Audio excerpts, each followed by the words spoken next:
everyone, Coach Chelsea here, and today I want to talk to you about a thing that I call your best plate. Alright, so it's better known as the magic plate, but since I am a Be Your Best Self coach, you guys are my Be Your Best Self clients, challengers, and so forth, we are going to call this the Your Best Plate because each and every time that you go to eat, I want you to strive to make it your best plate, to make it the most nutritious meal that you can, to provide your body with the energy, the stamina, and all the nutritional aspects that your body needs to survive, thrive, and to run properly. All right, so before we dive into this, I want to tell you the number one reason that we want to eat in such a way, and that is so that we can balance our blood sugar.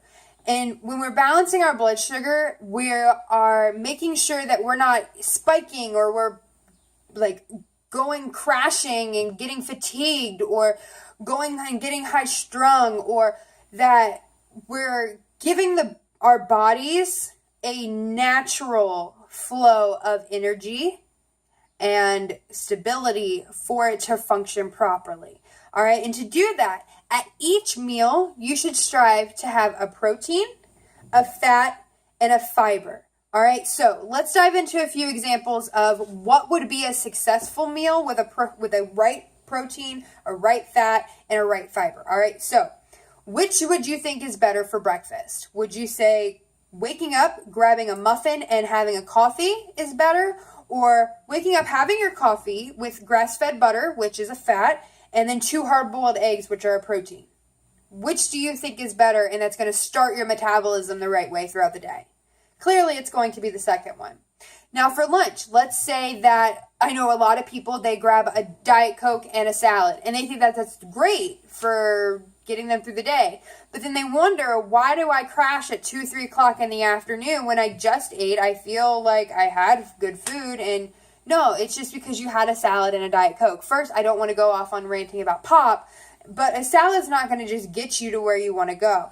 If you were to have a Diet Coke and then maybe some beef bean and kale chili, let's say that you mix that together. You had some kind of turkey chili and then maybe a salad. Then that's going to be okay. That's going to balance your blood sugar. That's going to make sure that your body's getting what it needs. A Diet Coke and a salad is not going to do that, all right? And that's where a lot of people make mistakes. When you're balancing your blood sugar and when you're having the proper nutrition, you're actually going to be eating more than what you would ever imagine. You're not dieting and limiting what you're eating because then your body is going into starvation mode and it's holding on to whatever it can. That Diet Coke and salad isn't going to give it much, so it's going to keep in that mode.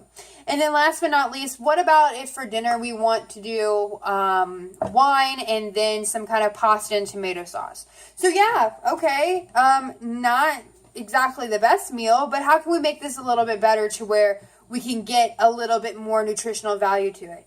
We can add pasta with organic cheese and some mushrooms, and then maybe some kale for some greens or some spinach, and then some tempeh. All right, and then you throw that all together, and that gives you a more balanced meal.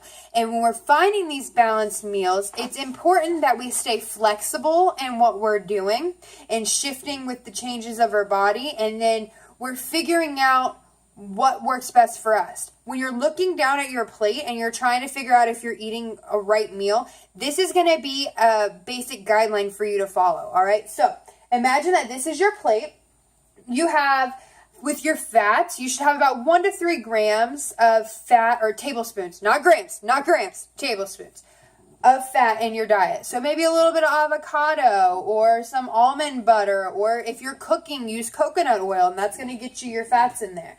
And then the larger portions of your best plate should include green veggies for a third of it, nutrient-dense vegetables or grains for another third, and then proteins for your final third. Now, when you're looking at this, if you're seeing your plate and you're like, okay, I have this much protein, and I have this much green veggies, and I have this much nutrient-dense veggies or grains, you're going to feel good about your plate. And once you consume it, you're going to feel the energy afterwards. You're going to feel great and alive and full of excitement because your body feels good if you give it these things. And our goal is to simply have more of these meals to where our body gets used to it and it's conditioned to it and it runs like a well-oiled machine. All right. Now, like I've said in previous videos, you are allowed to figure out the right diet for you. That means that your balance, your source, or your timing may be a little bit differently. So let's say you're working on the timing of your food. And this is, you want your plate to look like this. But in the morning, you know that you want to have more carbs because late at night for dinner, you don't want to digest those and stay up all night. So you can shift your plate slightly and have more of your nutrient-dense carbs in the morning and then have more green veggies and protein at night. You can do that because you have to figure out what works best for you to figure out your best plate.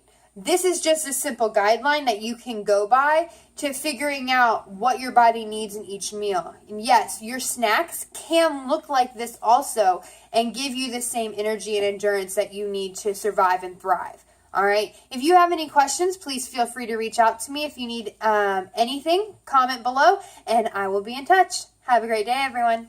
Bye.